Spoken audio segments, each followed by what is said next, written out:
Hey everybody, today is January 15th and it has been 16 days since my last update. The plants has gotten way bigger than it did 2 weeks ago. It got into a size where it's too large for the other container, one of these Scotch Bonnet. So I decided to take it out and place it into this new container. But I did something different to this. I made it as sort of like a self-watering container. I'll post some pictures just to show you how I made it. And this is how I feed nutrients into the bottom of this. Basically, these are just two medicine dropper, and I cut them and connect them together to extend them this high.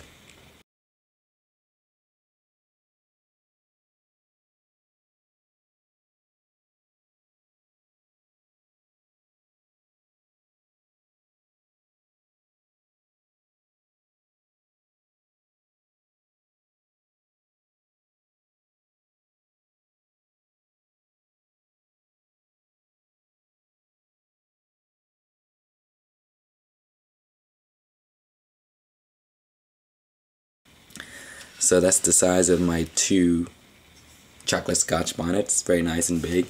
And initially when I topped these, and that right there, I made some clones, and the clones are doing great. So it started to root and also got new shoots there. And this one as well.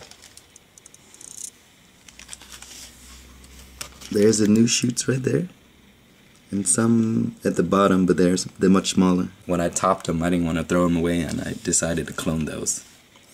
So those are the Scotch Bonnet. On to the other peppers. The other ones are growing much faster than I would like, so I'm running out of room very, very soon. I wasn't prepared. I thought it's going to take longer, but look at this. It's just like a month of growth. The method I'm using is really working. I'll go around and show you what they are, but look at the size of these things. My MOA Scotch Bonnet is really small still. I don't know what's going on, but I decided to separate the two into two buckets. I started something new, and this is the white devil's tail that I got from Scott. I think this is one of his own creation. It looks really neat, so I asked Scott for these at the garden pit.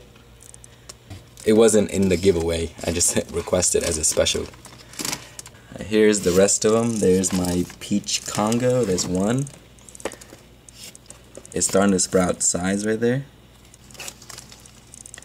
Trinidad scorpion CARDI, very good size.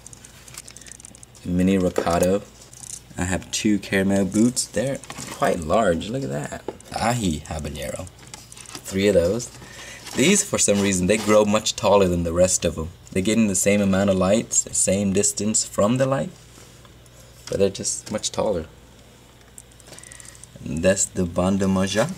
Have 3 of those. Chocolate Moruga. This one's doing great. I started 3. 2 decided to come out much later.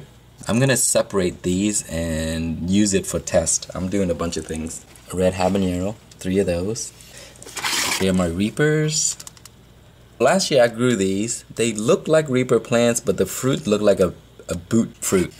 I'm not sure if that's gonna be the same this year. Hopefully not, but we'll see. Jamaican Hot Chocolate, just 1. Doing okay. This is my own hydro habaneros. I mentioned in earlier videos, I took the smallest fruit to start these, so I'm trying to make smaller habaneros just for fun. There's 7-pot infinity, 2 of those. Orange Rocoto. Those are all I have. To summarize what I did with these, so the new viewers would know what I did. When I started these out, I used these. Just a few pebbles in there, just to give it a boost to start. Recently, about a week ago, I started feeding them hydroponic nutrients. All you have to do is, when they grow to this size, I use the 2-cup method. The roots come out like that, so then you just pour nutrients into there. Let me show you how I do it. And they soak up these nutrients really fast because they grow like crazy.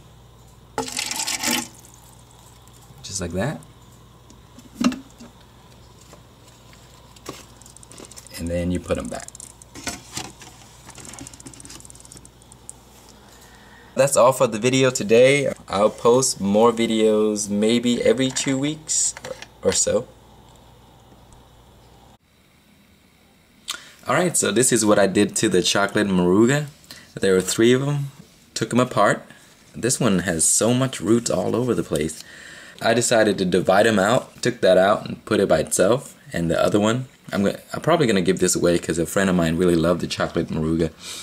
And then I have one left. What I'm going to do is experiment because I have so many. I've done this before and it worked really well. This is going to be my hydroponic system. This is basically a Chick-fil-A cup. It comes with a lid like that. Here's where the straw goes in. What I did first was I traced around because I want to know where the rim of the net cup is. Just sort of cut around, leaving a little bit space so you don't cut all the way to the line. That way you can force the cup in like this and it'll stay. Get my rock wool, split this in half. Don't pull it all the way. So you're gonna put this in like so.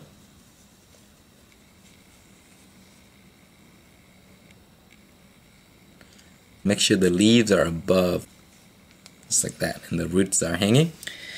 And then you're gonna use a net cup. If you have a net cup like this, just cut a few of those so that they'll have enough space for the roots to feed through.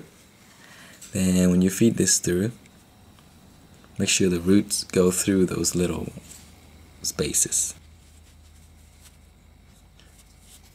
And then that would go into here. Just like that. So your nutrients, you can lift this up. And you want to fill the nutrients so that it will touch right here to the bottom of the cup. That's it.